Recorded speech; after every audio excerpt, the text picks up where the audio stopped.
Magandang umaga sa lahat. Ngayong umaga ay babasahin po natin ang ikalawang kronika at ito na po ang huling kabanata.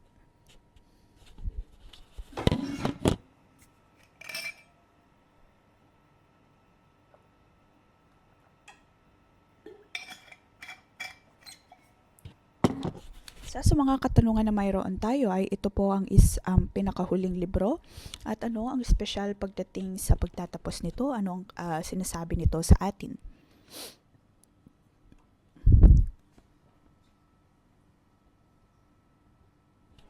Sa isang banda ay mapag-iisipan po natin kung bakit ganito ang pagkakasulat nito. Ikalawa ay ang kasaysayan ang nangyari sa ganitong paraan.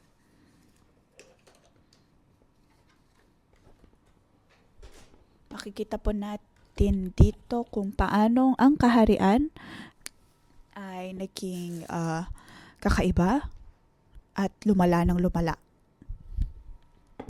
Maging ang bayan ay palala ng palala. Kahapon ay binasa po natin ang tungkol kay Josiah.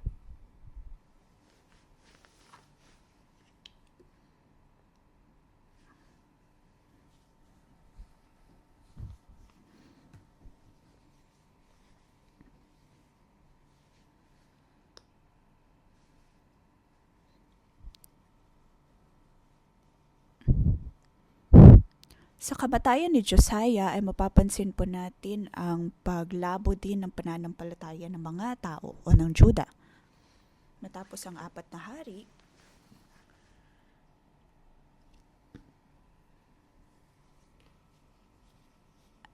ay nagkaroon ng kapayapaan. Dumating sa pagkakataon na napakaraming mga kaguluhan ngunit nagkaroon din ng kapayapaan. Dumating sa pagkakataon ng mga bansa ay tumigil din. Paano po ito napangyari?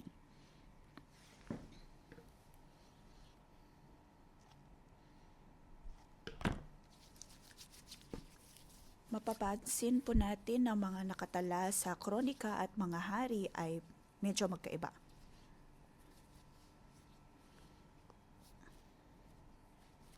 Ang pinakamasamang hari ay si Manase. Masasabi natin na siya ang naging dahilan kung bakit ang Juda ay nasira.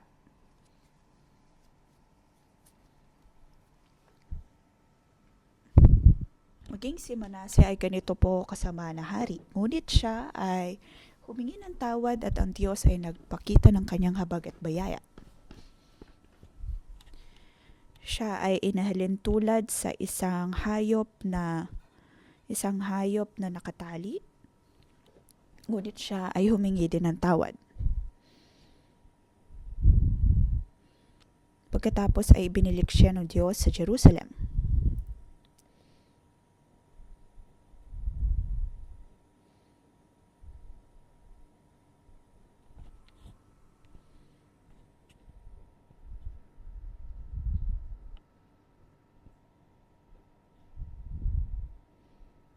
Si Manase ay nagkaroon ng hindi magandang katapusan, ngunit ang istorya ay nagbago. Ito ang kamay ng Diyos. Dahil laging binibigyan ng Diyos ang mga tao ng pagkakataon na humingi ng tawad.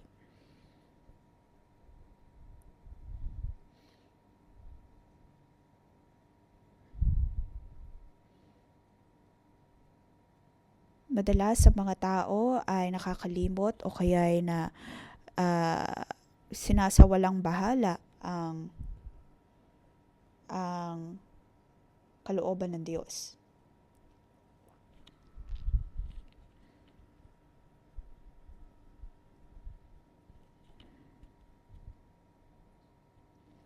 Naroon ang Juda na hindi humingi ng tawad.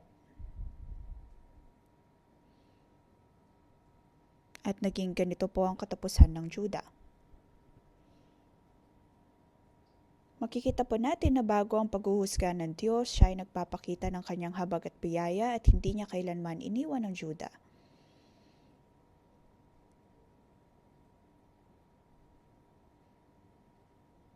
na para bang ang Juda ay wala nang kapag-asa.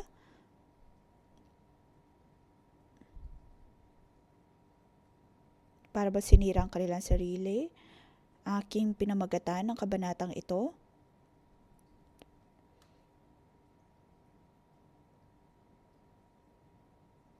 Ang nakakalungkot na pagtatapos ng kabanata.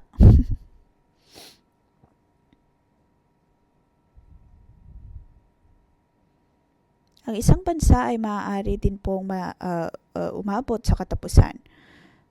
Ngunit ang Diyos ng bansang ito kailanman ay hindi mamamatay, hindi mawawala.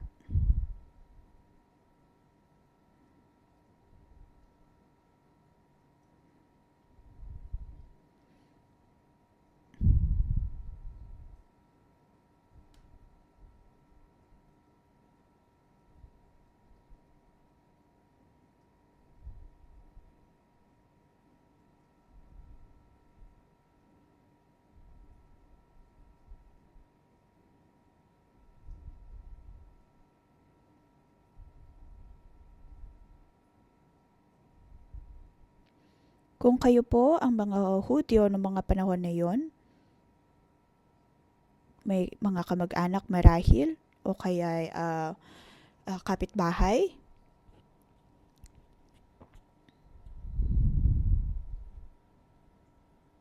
maaaring wala nang kapag-asa.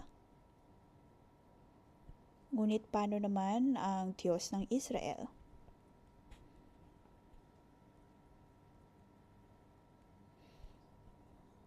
Ngunit ang Diyos ng bansang ito ay hindi matatapos.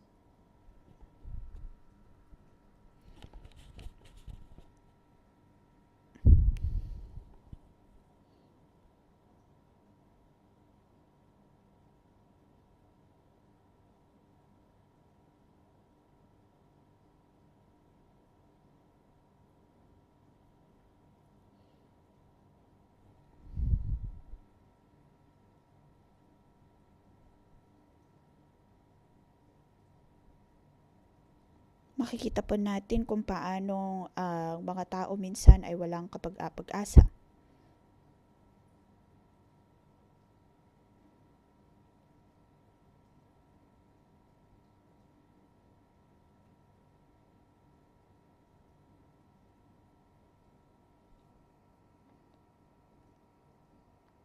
Tayo po ba ay nakakaramdam ng kawalan din ng pag-asa? At gumagawa po ba tayo ng paraan upang maibalik ito sa ayos?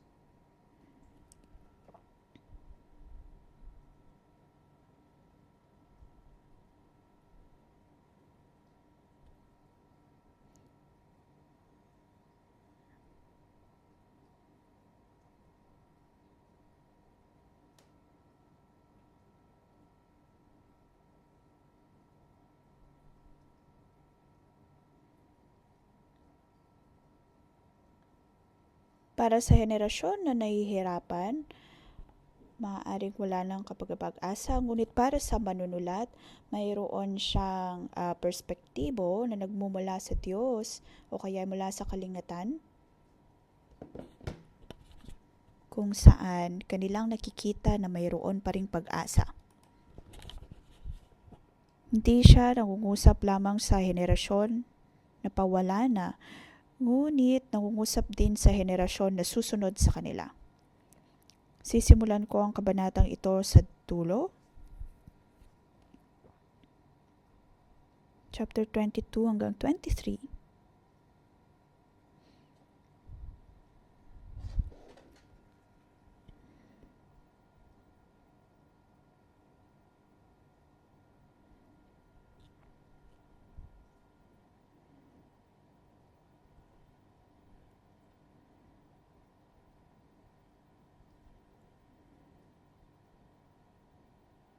Tinalo ng Persia ang Babylon.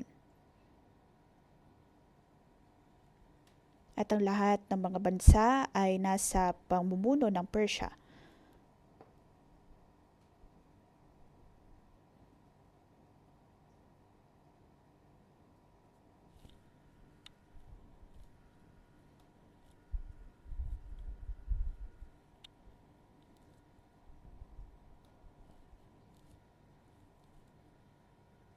Lahat ng mga handa ay dapat na magtungo sa Jerusalem.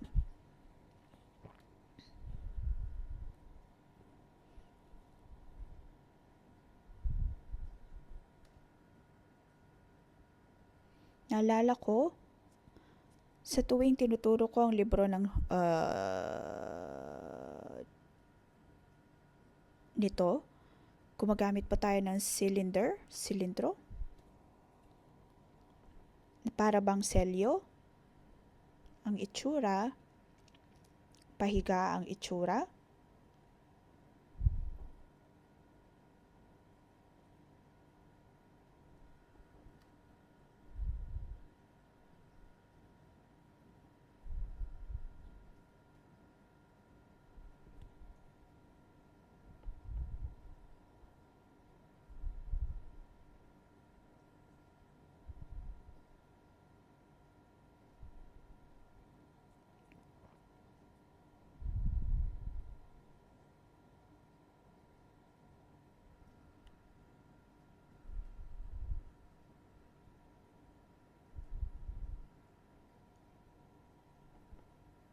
Ang scroll na ito ay makikita pa rin po sa British Museum at ano ang sinasabi po nito?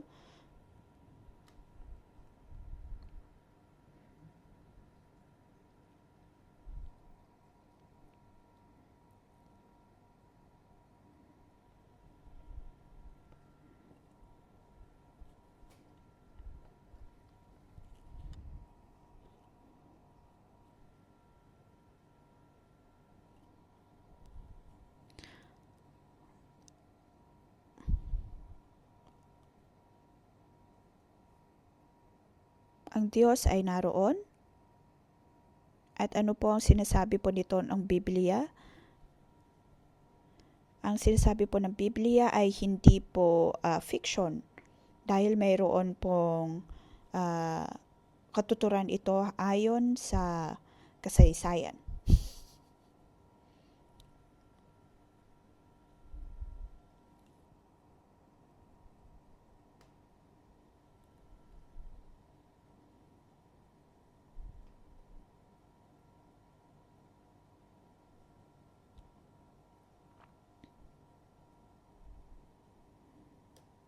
Ang isang bansa ay maaari pong masira o kaya ay maaari din pong matapos, ngunit ang Diyos ang may kontrol sa lahat. Ang Diyos ang may kontrol sa kasaysayan.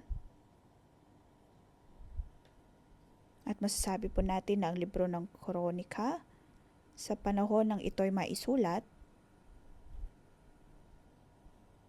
ang pinakamahaba ay ang panahon ng si Cyrus ay nagahari.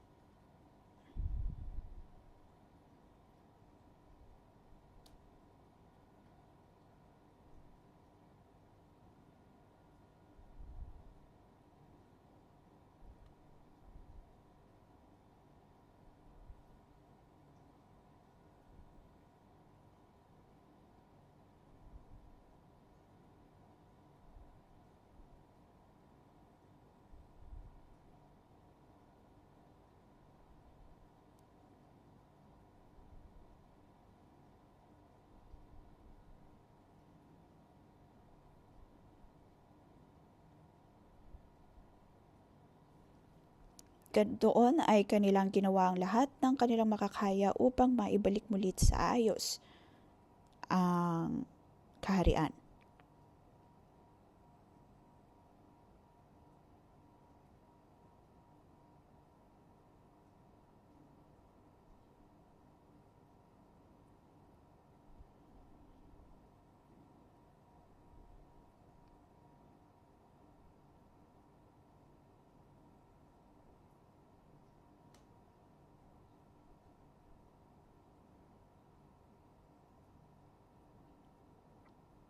Ang bagong henerasyon ng mga Hudyo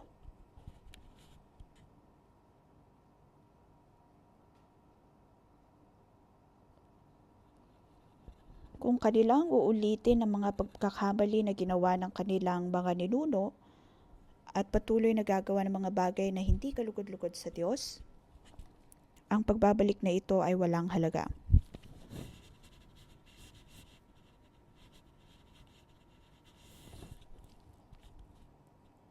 Ito ba'y parang sa kasaysayan para lamang silang palipat-lipat ng mga lugar, ngunit ang pinakamahalaga sa lahat ay ang kanilang puso ay manumbalik sa Diyos.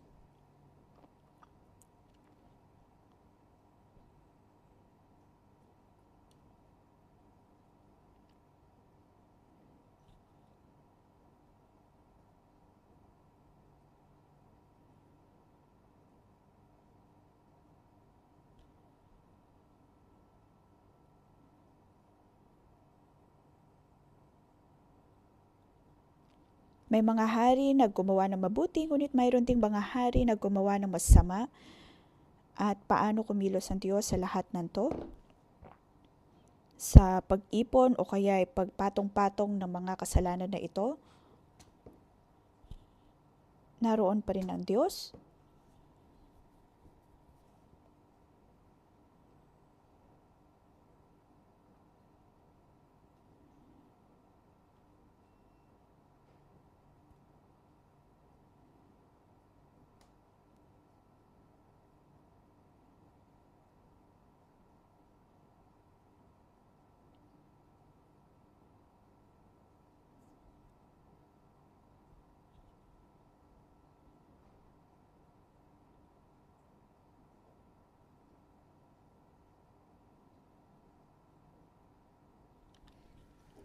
Narito ang isinulat ng kronika at ng manunulat na nagpapakita na dapat ang puso natin ay manumbalik sa Diyos. Hindi lamang pisikal na pagbabalik sa Jerusalem, hindi lamang pisikal na pagbabalik sa templo ng Diyos, bagkus ang ating puso ay dapat na manumbalik sa Diyos.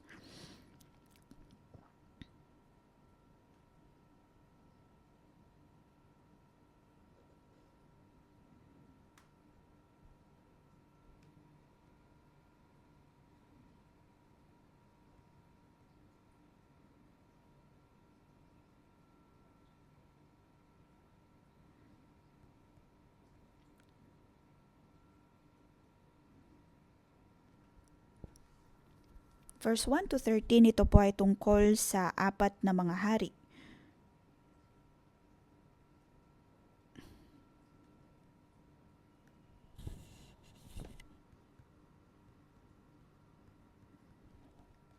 Nabanggit ang kay Jehoahaz, siya ay naghari ng 3 buwan, sunod ay si Jehoiakim.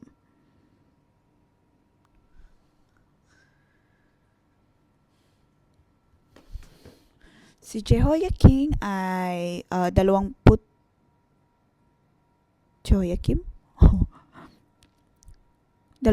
taong gulang na naging hari. Sila ay anak ni Josiah. Si Josiah ang huling mabuting hari at ang mga sumunod na mga hari sa kanya ay si Jehoahaz, pagkatapos ay si Jehoiakim.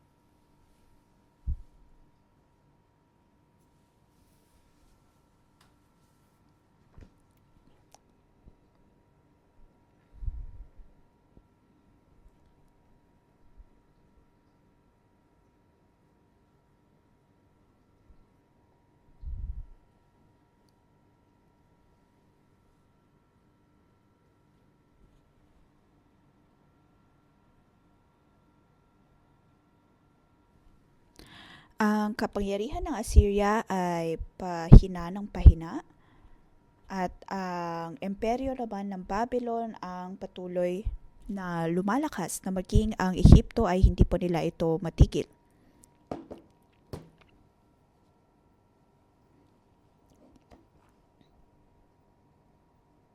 Nang makita nila si Jehoahaz ang kanyang paghahari,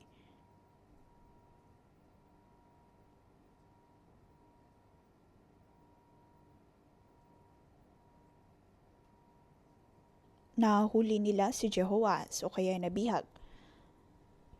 Kahit na naging hari si Jehoahaz dahil sa pagluluklok ng mga tao, nakita ng mga tao na siya ang maaaring maging susunod na hari kay Josiah. Ngunit sabi sa verse 4,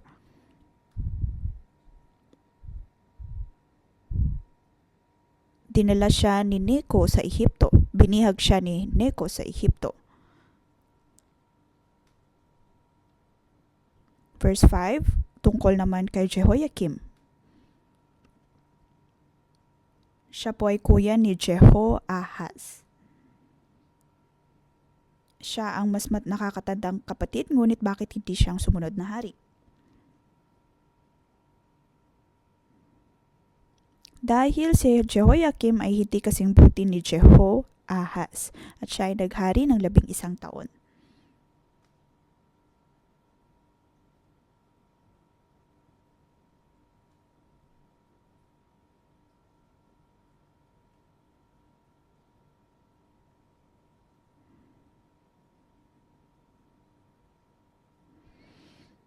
Ngunit sa kanyang paghahari ay naroon naman si Nebuchadnezzar na umatake sa kanila.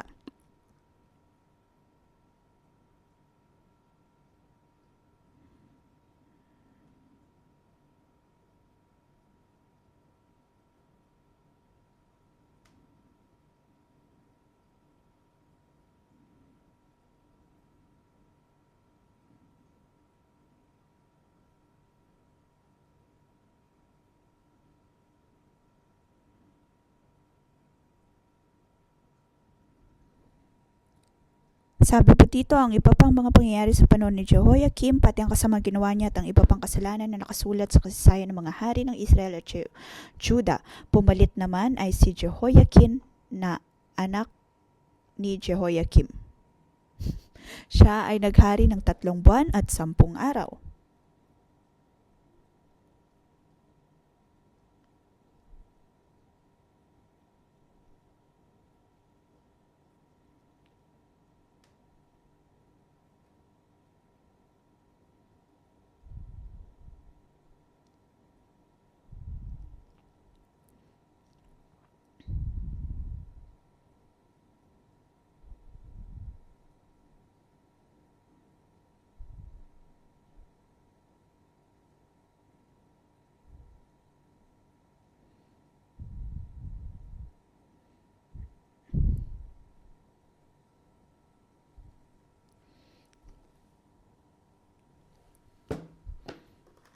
Bakit nabihag ang haring ito?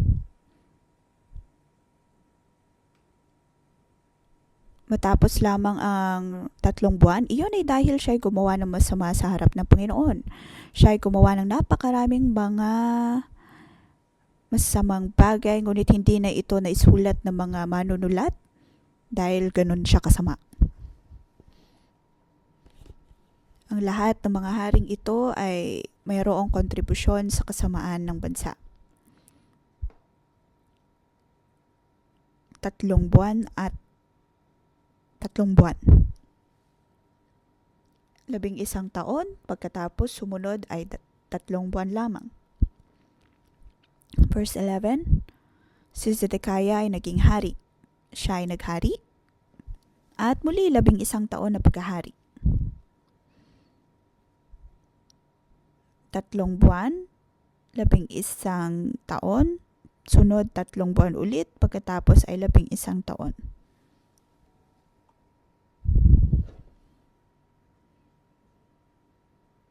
Ngunit paano naman kay Zedekiah? Siya ay gumawa ng masama sa harap ng Diyos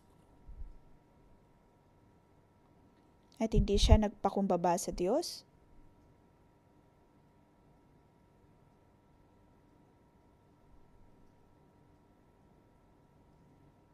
Masasabi po natin na si Zedekiah ay naging hari.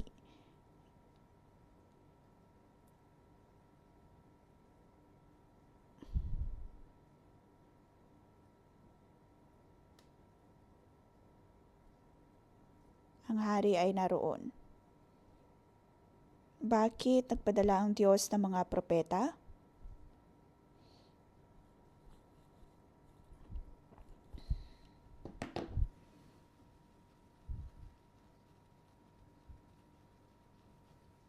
Verse 13, si Haring Nebuchadnezzar ay nangako sa ngalan ng Diyos na kanyang susundin, ngunit nang matigas siya at ayaw magsisi at manumbalik kay Yahweh, ang Diyos ng Israel.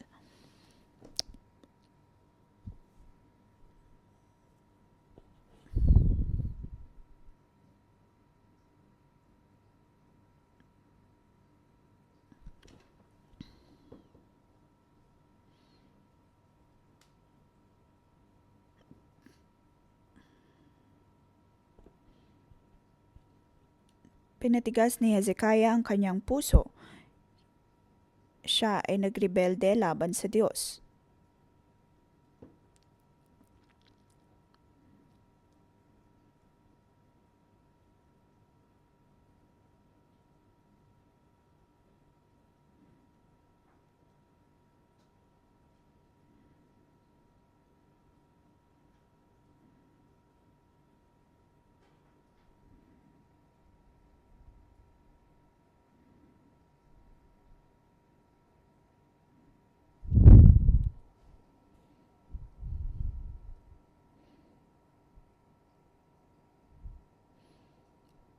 Parang sa panahon ng Sabbath, nang ang Babylonia ay nagbalik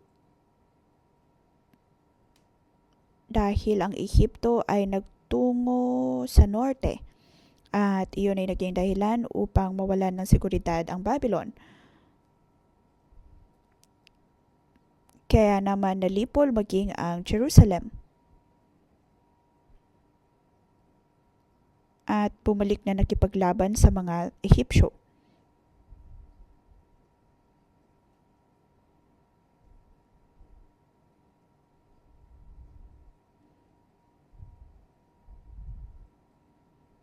Pagkatapos ay kanilang kinuha muli ang mga bihag. Makikita po natin na nagrebelde ang haring ito laban sa kung ano man ang sinusulat ng Diyos sa libro ng Deuteronomy.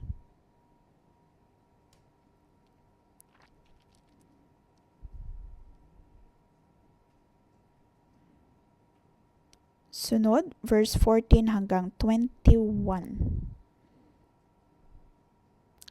Ito po ay parang pagpapaliwanag kung bakit ang Juda ay ganun na lamang ang kanilang pagkakatapos. Hindi lamang po mga taong nagkasala sa Diyos. Ang lahat ng mga leader, ng mga pari,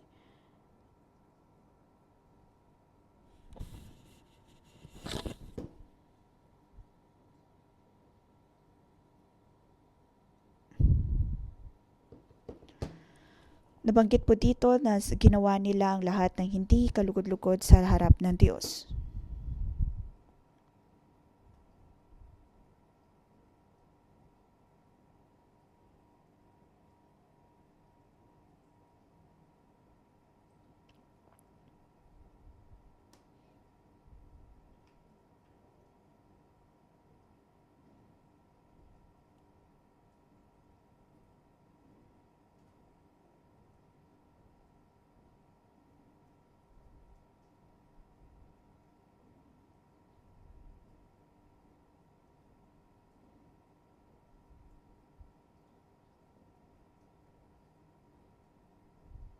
Ito ba'y parang ipinapasa ng Diyos ang Jerusalem sa mga hentil?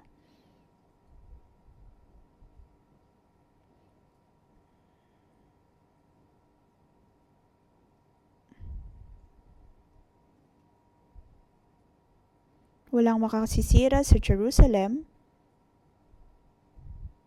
ngunit nang iniwan ng Diyos ang bansang ito,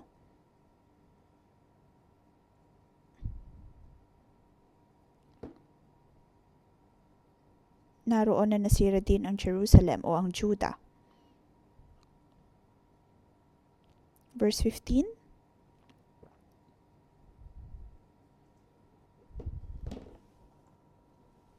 Gayunman dahil sa habag ni Yahweh sa kanila at sa pagmamalasakit niya sa kanyang templo, nagpatuloy siya sa pagpapadala ng mga sugo upang bigyan sila ng babala.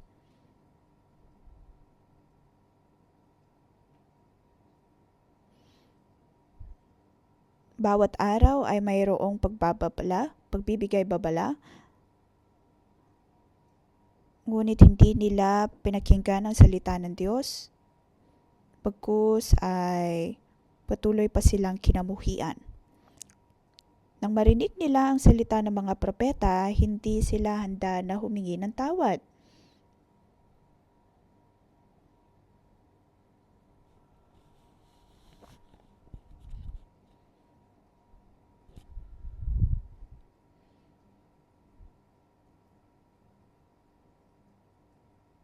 Kung papatigasin po natin lagi ang ating puso, palagi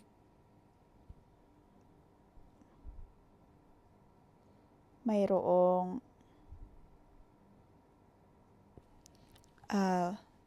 laging mayroong kaparusahan.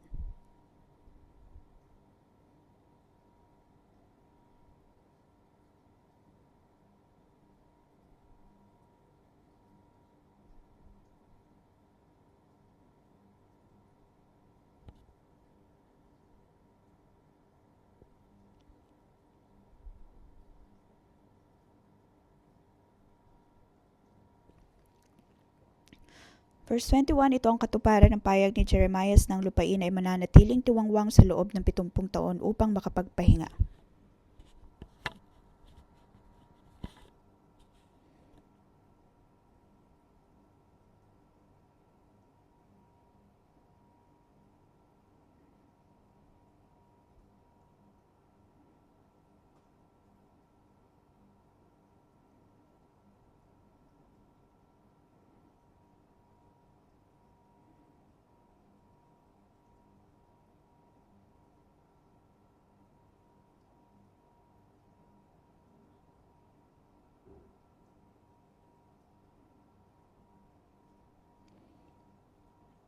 Kahit gaano pa man kalakas ang mga imperyong naroon,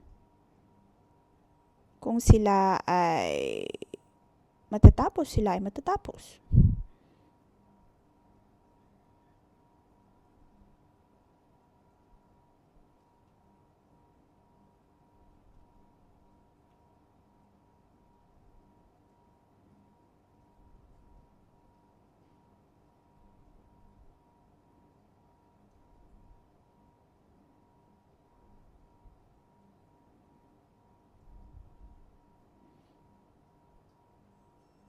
Makikita po natin na ang pag-ibig ng Diyos sa Juda ay pangwalang hanggan, ganun din po sa atin na kahit na tayo ay nagkakamali at natitisod.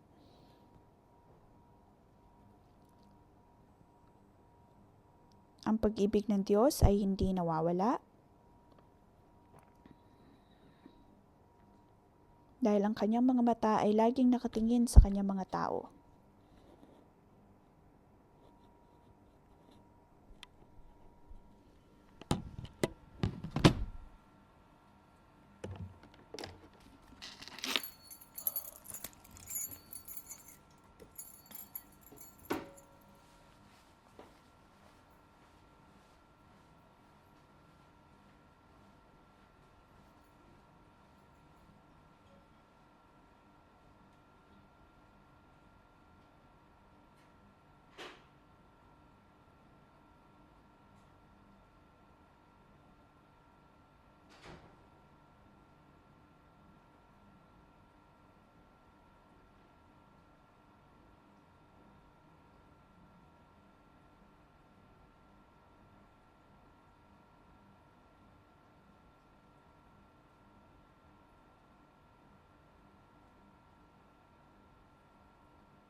Panginoon, kami ay nagpapasalamat sa iyo dahil sa iyong pag-ibig ay pangwalang hanggan.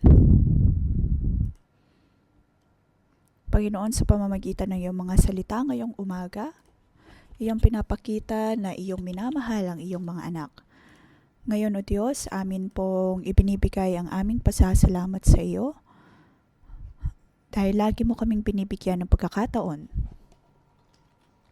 Kahit na sa huling pagkakataon, O Diyos, huling minuto ay binibigyan mo po kami ng pagkakataon. Tayo po ay magpasalamat sa Panginoon. Maaring noon ay rebelde po natin, ngunit narito ang Diyos. Binibigyan tayo ng pagkakataon na manumbalik sa Kanya, tayo po ay magpasalamat sa Diyos.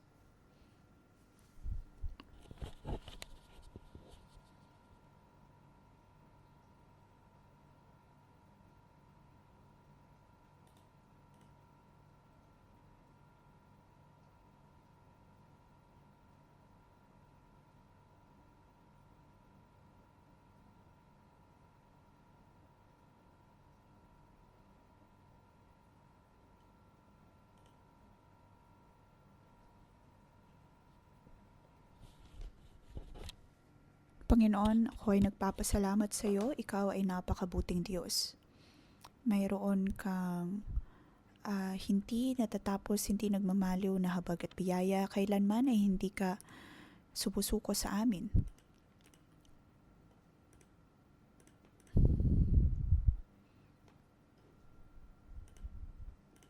Verse 15, kayo naman dahil sa habag ni Yahweh sa kanila at sa pagmamalasakit niya sa kanyang templo, nagpatuloy siya sa pagpapadala ng mga sugo upang bigyan sila ng babala. Panginoon, ikaw ay Diyos na tunay na nagmamahal sa amin. Araw man o gabi, O Diyos, ay iyong pinapadala ang iyong mga salita upang ang amin pong mga buhay ay manumbalik sa iyo. Ikaw ang Diyos na patuloy na nagmamahal sa amin. Mga kapatid, atin pong siyasatin ang ating mga buhay. Tayo po ay dumulog sa Diyos. Ang Diyos po ba ay dumating sa inyong buhay upang bigyan kayong balbala? Nagpadala ng kanyang mga mensahe, maaaring sa leader, mga otoridad. Nagpapaalala sa inyo araw man o gabi. Kayo po ba ay nakikinig sa kanyang mga salita? Tayo po ba ay nakikinig sa salita ng mga mensaherong ito? O katulad po tayo ng mga taga-Juda na kinamuhian ang salita ng Diyos?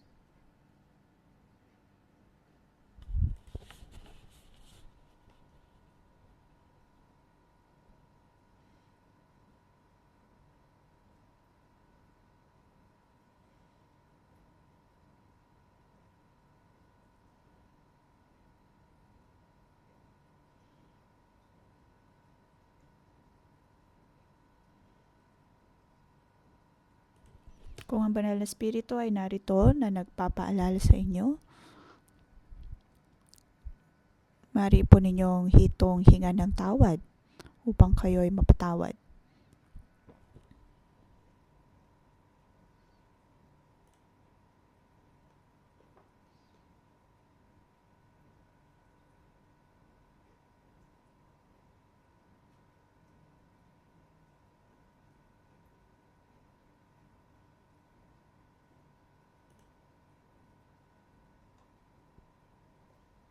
Natanggap ko ang pangitain na ito. Ang ilan po sa atin dito, maaaring madaming mga tao ang nagpapaalala sa inyo na dapat kayong magpahinga, pangangalagaan ng inyong katawan, pangalagaan ng inyong kalusugan. Panginoon, maraming salamat dahil ikaw ay Diyos na nagpapaalala sa amin. Pinupuri ka namin. Mga kapatid, maaari po tayong humanap ng kapareho. Ibahagi kung ano ang mga bagay na ipinapaalala sa atin. Maaari po natin itong ibahagi.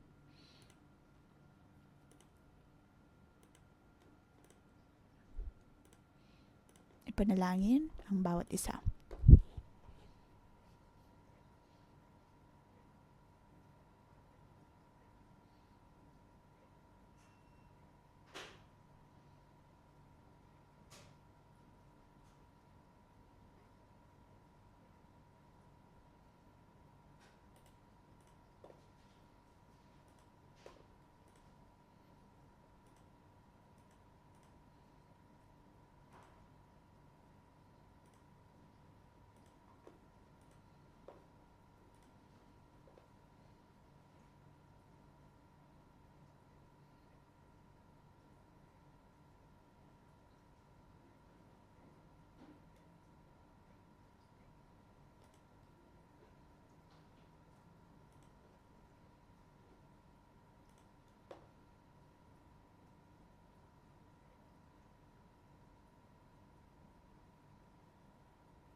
Panginoon, pinapasalamatan ka namin.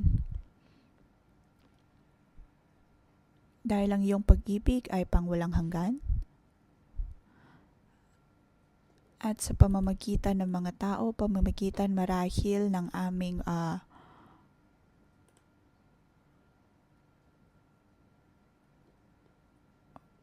pinapaalala mo sa amin, O Diyos, ng aming ugnayan sa iyo, ugnayan maging sa ibang tao ay mahalaga.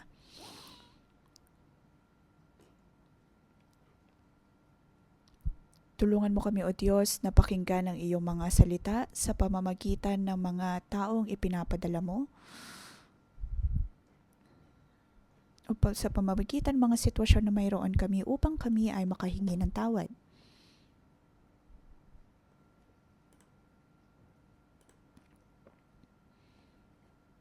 Upang kami ay makapanumbalik sa iyong kabutihan, upang maranasan ang iyong kaluwalhatian, kasaganaan. Dahil alam namin, O Diyos, na kami ay tao lamang, ngunit ikaw ay Diyos.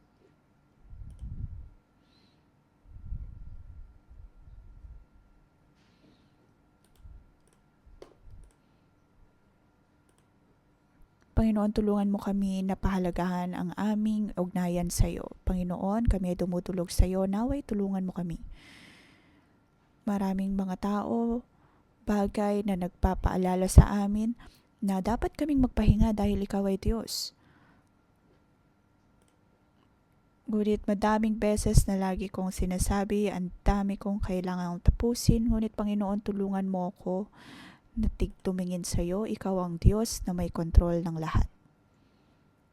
Panginoon, aking isinusuko sa iyo ang lahat. Ikaw ay aking Diyos. Tayo po ay magpuri at magpasalamat sa Panginoon.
Panginoon, tulungan mo kami, O Diyos, na manumbalik sa iyo. Naway ang iyong mga salita ang magpaalala sa amin. Handa kami, O Diyos, na makinig sa iyo.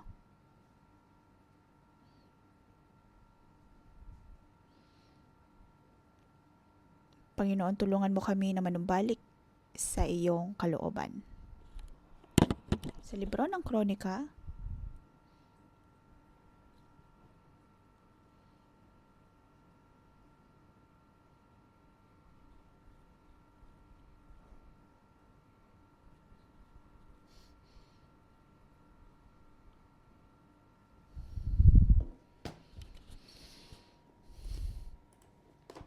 sabi po,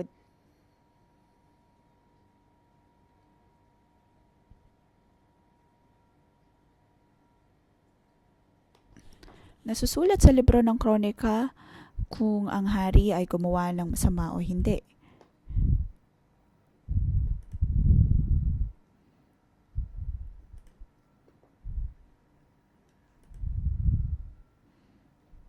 Ang Diyos ay nagbibigay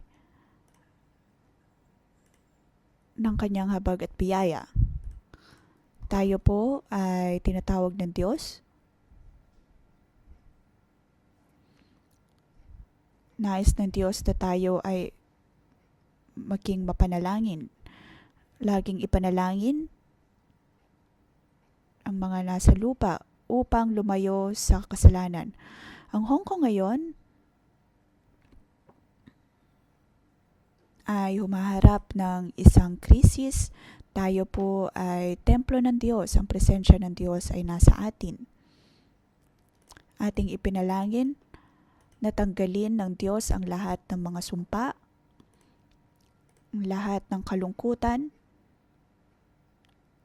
Atin po ipanalangin ang tayo po ngayon lamang ay mayroon na pong 74 na bilang na ng mga namatay at marami pa po ang kailangang i-rescue.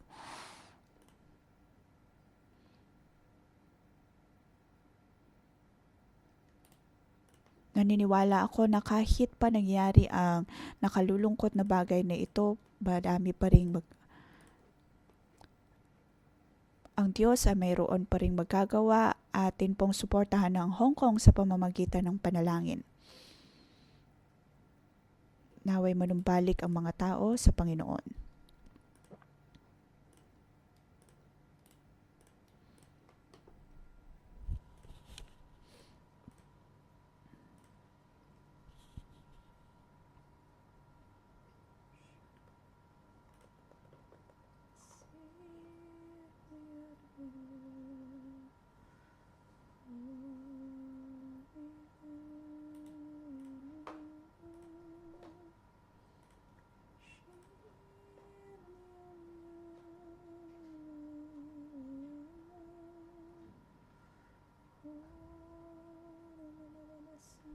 Panginoon, kami ay dumudulog sa iyo. Amin pong minamahal ang Hong Kong at lahat ng mga taong nabubuhay sa lupaing ito.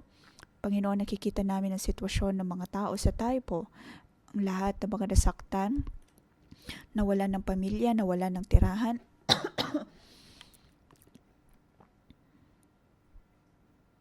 Ang ilan sa kanila hindi pa po alam kung nasaan ang kanilang mga kapamilya. Panginoon, naway ang iyong habag at biyaya ang bumalot sa bawat isa. Lalo na sa mga taong nawalan ng mga kapamilya. Panginoon, naway makita nila ang pag-asa na nagmumula sa iyo.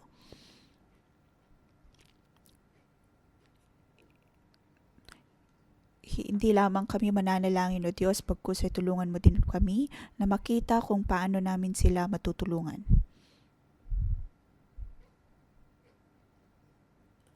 Ito, Panginoon, ay napakahirap na sitwasyon, ngunit isa din pong panahon upang ang iyong presensya ay manahan sa Taipo. Panginoon, naway makita ng mga tao ang pag-asa, ang iyong pagpapala ay mapangyari. Hayaan mong makita ng lugar na ito, Diyos, ang pag-asa na nagmumula sa iyo. Panginoon, kami ay dumudulog sa iyo. Ang aming puso ay manunumbalik sa iyo. Panginoon, pagalingin mo ang lugar na ito. Tulungan na makabalik mula sa pagkakasala. Ang iyong kagalingan nawa, O Diyos, ang siyang matanggap ng bawat isa sa ngalan ni Jesus. Amen.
Aking iniimbitahan ng bawat isa, atin pong ipikit ang ating mga mata. Panginoon, nais namin makita ang revival.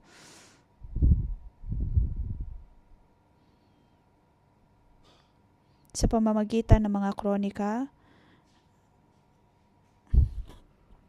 kami, O Diyos, ay nasa huling kabanata na.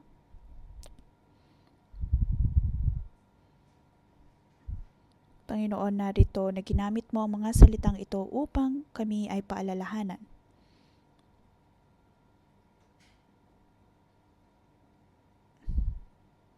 Na kung ngayon, O Diyos, na kami ay iyong kukunin, kamusta naman kami o kaya ano ang nalalaman ng aming mga puso? Atin pong ilagay ang ating kamay sa ating dibdib.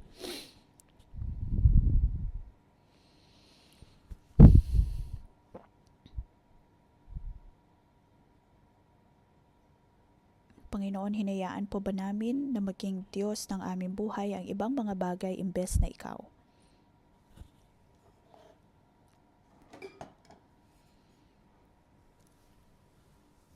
Kinamuhian po ba namin ang salita ng mga propeta o kaya mga salita mo?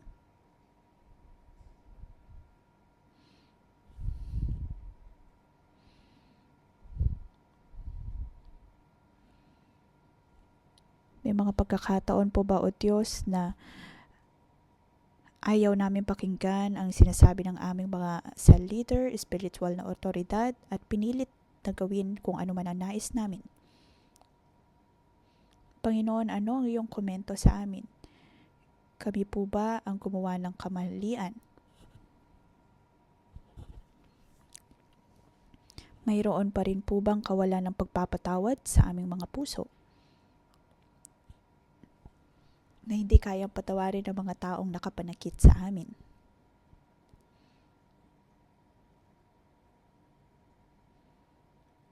Ang pagkukumpara?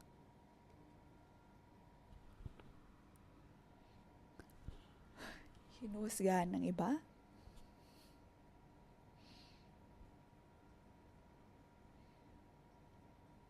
Panginoon, ayaw namin na kamuhian ang iyong mga salita.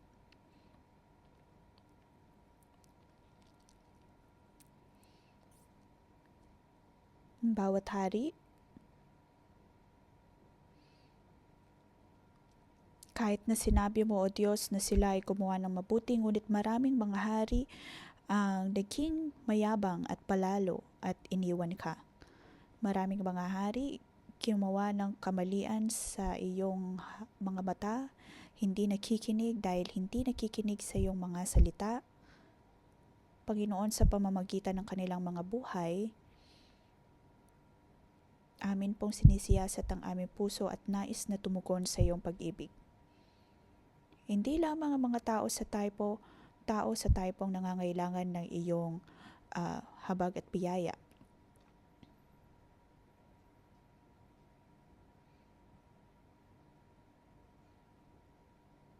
Ang kasamaan sa amin pong mga buhay.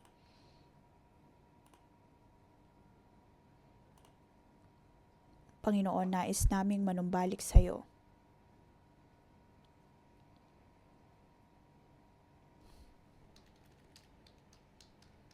Sa tuwing kami ay nagkakasala sa iyo,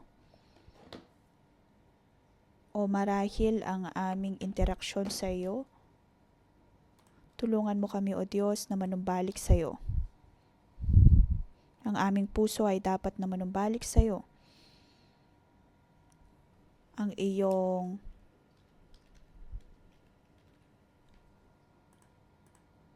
pag-ibig ang patuloy na tumulong sa amin.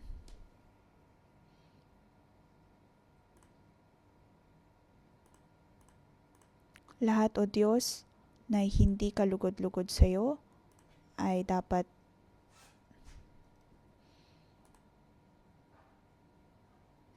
tumulong sa amin.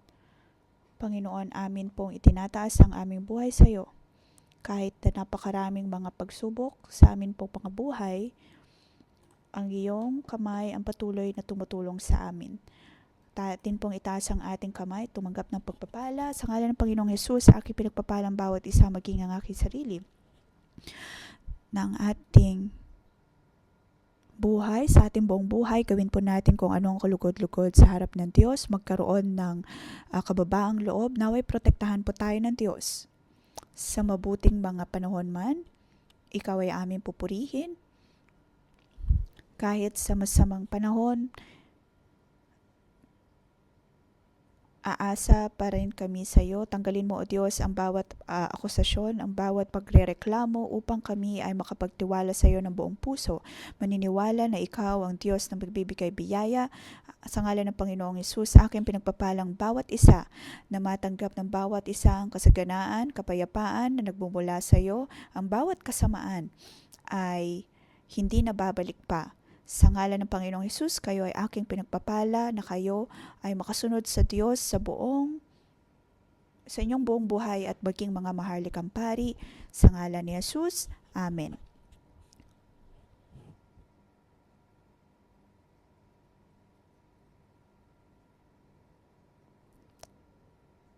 Dito po nagtatapos ang ating pangumagang debosyon. Magandang umaga.